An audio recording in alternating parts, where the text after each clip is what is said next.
Miss Coaster Key, I would like to thank you for meeting with me in such short notice. I know you have a very busy life, but we in the agency need you.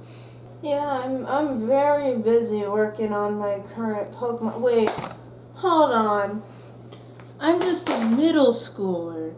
What kind of agency needs a middle schooler to help them out? Even I know that's not how this works. Unless you finally found my true potential.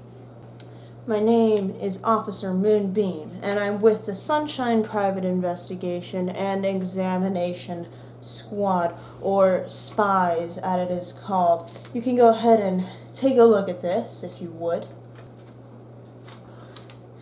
This is legit? What? As you can see, we are in a very serious organization, and there is much that we have to talk to you about, especially about this elite force that is called the adults. I always knew they were up to something. Hey guys, I'm the Coaster Key, and today we're going to be talking about one of my weirder phases, the spying phase. Now, as a middle schooler and even younger, I would go to these parties with my dad and my dad's friends. Now, the thing about my dad's friends is they also had kids, and so there was this big group of kids that had this upstairs room that we were always sent to for these parties that just consisted of, adults talking about their lives and what's going on and all of this stuff. Meanwhile, all of us kids are up here in the room and we're wondering, what exactly do they talk about behind our backs when they think we aren't listening? What are they talking about? And so, me and this group of kids decided that we were going to find out what those adults were up to. Sorry, young me, for revealing all of the secrets of all of your plans, but we're going to get right on into it. So, I don't even know how it started. Knowing me, it probably started with young me saying something stupid, like, man, they must be talking about really crazy stuff if they don't want us down there. Now, the truth is, they didn't want us down there because we were a bunch of kids. Energetic little kids that were running around at the speed of sound, yelling our lungs off, and we are a very, very distracting bunch, to speak broadly for the group. And so, me personally, I of course thought, hey, these guys got to be up to something. And so I and the group decided to go ahead and go on these expeditions. Now, the first obstacle that we had is this big set of stairs. So from this top room that was our base, there's this huge set of stairs, but they are visible in the main part of the house. Like the entire main part of the house can see them, except for this little railing that goes along the stairs. And if you crawl as a little kid who's not that wide, if you crawl on the ground, you are hidden from sight.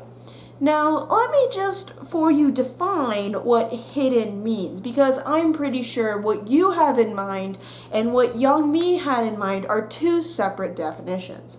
You might be thinking foolishly, I tell you, that to be hidden means to not be seen. How could you pursue such an incorrect definition? No, of course. To be hidden means that you can't see them, because if you can't see them, they can't see you. Simple logic. I don't know how you ever thought something different was true, but yeah, you can't see them, they can't see you. So I would go ahead and sneak down these stairs in this very sneaky, snake-like motion all the way down the stairs. And then you would come to the next obstacle. You would be faced with this big, wide-open room with very few places to hide, and the big, glowing dining table where everyone sat right there. Obviously, if you were to just walk out, you would be spotted instantaneously teleporting you to the prison where adults put all bad kids that try to listen in on their conversations. So you could absolutely not do that. However, there were these various shelves and pieces of furniture and like little coffee tables and stuff like this that if you were very careful and very, very fast while you went in between them, you could get to the table. It required perseverance. It required stealth. It required dedication to the craft. And I had all three. And I won't lie and say I made it on my first time. I spent some time in that jail of having to start over, but I spent time in that jail, and I did it with pride because I knew I was learning. And when I finally did it, when I finally snuck around in a very obvious manner that I'm sure probably everyone saw but just decided not to mention this time, I managed to sneak all the way around and get right under that table where I could listen to all of the thrilling conversations that were being had. And so I did, and I listened, and I did not understand like a word of it, but I listened, and I heard names, and I heard words, and I heard things like houses and pets and people. And with all of this glorious knowledge that I had finally reached, I decided I was the best person in the world, and I rode that, and I thought, man, no other spy is as great as I. But then, right as I'm at the peak of my enjoyment, right as I'm right there, right as I'm thinking I'm the best in the world, I begin to feel lonely. Because after all, who else is at the top? No one. If you go to the very top of the peak, there is no room for anyone else to stand. Only one may stand there. And I was lonely. I had planned this with so many other people, yet I was here alone. And so, when we left the party that night, I was sad, because I knew that I had experienced something that no one else had, and that I would forever be alone in that revelation. The next party we went to, one of the people got some walkie-talkies, a very, very vital acquisition, because with these magical speaking devices, we could be separated by distance, but not by knowledge. And so now the plan was all set. I would go ahead, sneak down as stealthily as I had before, and once I had snuck down, I would get the information. And then we would all have the information, and we would all be holding hands, precariously balanced on the top of that hill that could only take one person. It would be glorious. And so we went down. We executed the plan. It went way more smoothly than we had ever anticipated it going. And right as we get down, I go ahead, turn on the walkie-talkie, and we start listening. But as I'm listening, I hear mentions. I hear, hey, we should probably go get the kids soon. We're gonna do the big New Year's Eve party moment, and so we need to go get the kids. And I'm just sitting here like, no! They're going to infiltrate the base! And I go into my walkie-talkie and I'm like, Mayday, Mayday, enemy forces incoming, Mayday, Mayday. And everyone in the base is like, oh my god! And the walkie-talkie is going, oh my god! And all the adults are like, what? And some of them look beneath the table, much to my fear, and they meet eyes with me, and I try to disappear. I close my eyes. I turn them to the ground. I can't see them, so they can't see me. I can't see them, so they can't see me. But somehow, some way, they see through my invisibility. They keep looking, and right there they say, Rachel, what are you doing? And I'm like, nothing. And they take me, and they just take me out of under the table. And I have to take the walk of shame back to my base, for I have been caught. Alas, I've been caught by the parental control, but even worse, they now know where we are. They now know, and they are coming for us. And so we need to set up defenses. And so I go back up with my walk of shame and I say, okay, we need some scouts. We need some guards. We need some attackers. We need to defend this base against everything that they could ever bring at us. And so we go ahead, we figure out who everyone is through a vital game of rock, paper, scissors. And once this has all been decided, we are all in our places. And we go ahead and wait for the parental onslaught to begin. It begins rather quietly. Someone comes knocking at our highly, sophisticated and barred door with one person just standing there and pushing against it. And they knock and they say, hey, it's almost midnight. Can you guys come down? And we're like, never! And we go ahead and we all rush to the door and we all put our backs against it. And although they pushed, their mighty push could not push us.